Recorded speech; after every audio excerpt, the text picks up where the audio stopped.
How to remove your Xpander fire sensor.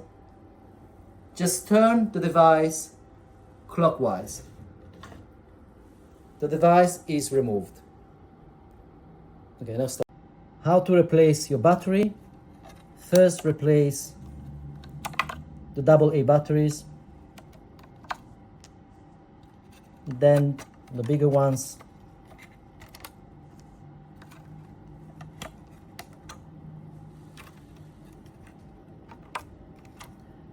and then just reverse the process with the new batteries. First the big ones. Be careful with the polarity.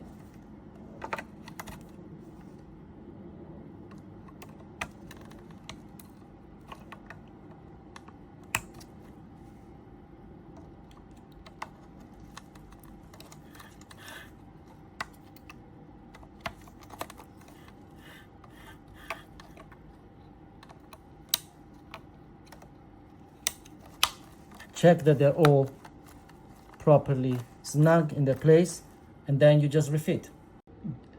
Reinstalling. There is an arrow both on the device and on top. Just match the arrow